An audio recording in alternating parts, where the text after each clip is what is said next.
Professor doctor Ahmad Bilal वक़ार जो कि molecular pathologist हैं, पहले दिन से फरवरी 26 से लेकर हमारे साथ जुड़े हुए हैं। जब पहला कराची में रिपोर्ट हुआ केस, उसके बाद आखिरी 4 दिनों में 4 अफराद कोरोना से मुतासिर हुए थे। मार्च में 2035 अफराद मुतासिर और 26 अमवात मार्च के एंड तक हो चुकी थी। उस वक्त से हमारे साथ जुड़े हुए हैं। डॉक्टर साहब, बहुत अजीब सी सिचुएशन है, समझ नहीं आ रही सवाल क्या करूँ। लॉकडाउन करते हैं तो मईशत डिस्टर्ब होती है, मईशत को डिस्टर्ब करते हैं तो मुल्क तबाही के दहाने पर जाता है, मुतज़लज़ल होता है। खुदा ना खास्ता लोगों को कहते हैं कि वो SOPs पर अमल दरामद करें तो नॉन सीरियसनेस दिखाई जाती है और उसके ऊपर कहा जाता है कि जो कब्र में रात है वो बाहर नहीं आ सकती। और सर जी, ये तो पूरा एक ड्रामा बना हुआ है, कोई वायरस नहीं है, कोरोना वायरस नहीं है यहाँ पर। और तीसरा ये कि अगर हमने कोरोना वायरस का टेस्ट करवा लिया और पॉजिटिव हो गए तो हम सबको उठा के अस्पतालों में ले जाएंगे।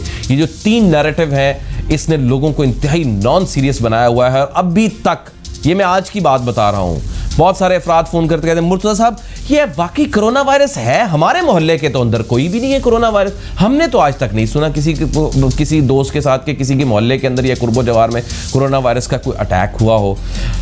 डॉक्टर साहब, हम क्या करें? क्या स्ट्रेटजीज बन रही हैं पूरी दुनिया में? हम खुद भी परेशान हैं कि अब हम क्या करें। Thank you Murtaza.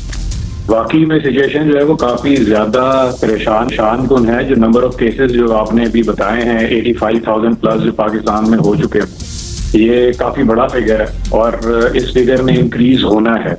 मतलब अगर हम ये सोच रहे हैं कि अभी हम कुछ भी कर दें, अगर तो वो टाइम गुजर चुका है कि जब हमने मार्च में, जो आप जिक्र कर रहे थे, मार्च में जो हमने कहा था कि लॉकडाउन कर दिया जाए, 1 महीने का लॉकडाउन करते थे। तो इस टाइम के ऊपर जब आज हम बात करें तो इस टाइम पे आप लॉकडाउन को आराम से खोल सकते थे, कोई आपके पास पेशेंट नहीं होना था, आपका ये फिगर नहीं होना था जो इस टाइम पे है।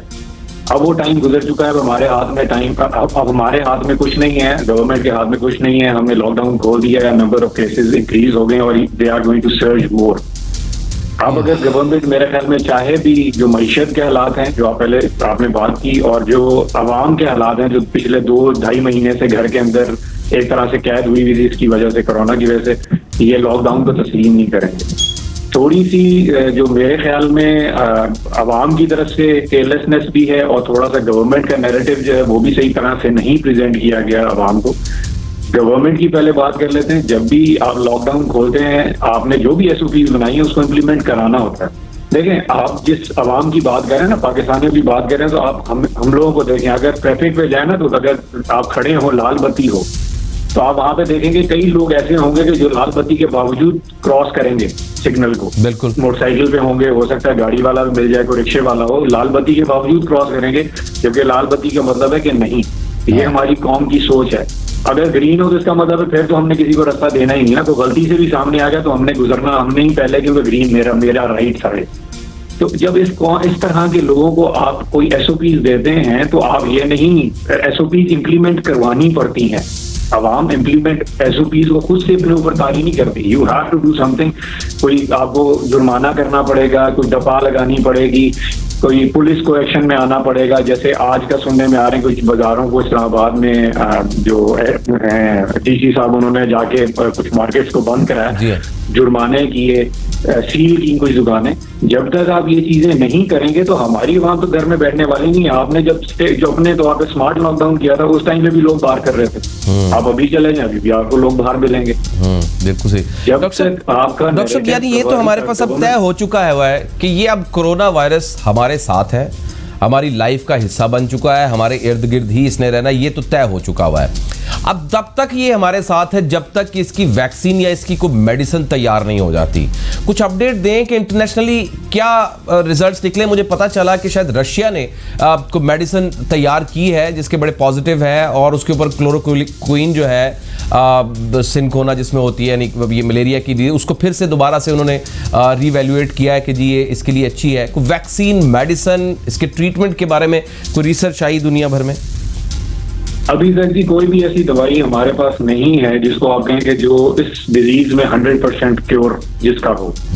कोई भी अभी तक कोई ऐसी मेडिसिन नहीं है कि कहीं से भी कोई ऐसी दवाई रिपोर्ट नहीं हुई। मुख्तलिफ टाइम पीरियड पे मुख्तलिफ दवाइयाँ हैं, मुख्तलिफ मुल्कों ने ट्राई की हैं और किसी का 30% है, जो भी जो रिसेंट आया था वो रेमडेसिविर है, एक एंटीवायरल ड्रग है जिसके लिए पिछले दिनों खबरें भी चली थी कि प्राइम मिनिस्टर साहब ने जो कंपनी अमेरिकन कंपनी है उसके साथ वो करके तो पाकिस्तानी किसी फार्मास्यूटिकल कंपनी को लाइसेंस दिलवाया कि वो दवाई यहाँ पे भी बन सके जी। तो वो है उससे 30% जो डिजीज की जो ड्यूरेशन है वो 30% पेशेंट में वो कम हो जाती है, लेकिन 30% पेशेंट के अलावा बाकी 70% तो रह जाता है ना। 70% में क्या होगा, बिल्कुल कोई भी दवाई 100% हमें क्योर नहीं दे रही। हमारे पास जो एक ऑप्शन रह जाती है, जो अगर आप इम्यूनिटी की तरफ जाते हैं, जो वाहिद हल है अभी तक हमारे सामने कोरोना के खिलाफ, वो है इम्यूनिटी। इम्यूनिटी आती है वैक्सीन के थ्रू, या दूसरा तरीका एक नेचुरल इम्यूनिटी जो हर्ड इम्यूनिटी जिसे कहा जाता है। वैक्सीन के थ्रू आप हर्ड इम्यूनिटी को जरा जल्दी अचीव कर लेते हैं। अगर आप नेचुरल तरीके से चलें तो it will take around 7 to 10 years, जो पूरी दुनिया में जब इम्यूनिटी ये सारी डेवलप हो जाए। अब वैक्सीन तो इस टाइम के ऊपर जो सबसे आगे जो जा रहे हैं वो है मॉडर्ना, अमेरिका की एक कंपनी है जिन्होंने फेज 2 ट्रायल शुरू कर दिए हैं। फेज 1 उनके ट्रायल ह्यूमन में कंप्लीट हो गए थे जिसके अच्छे रिजल्ट आए। मैसेंजर आरएनए बेस्ड वैक्सीन है, ठीक है।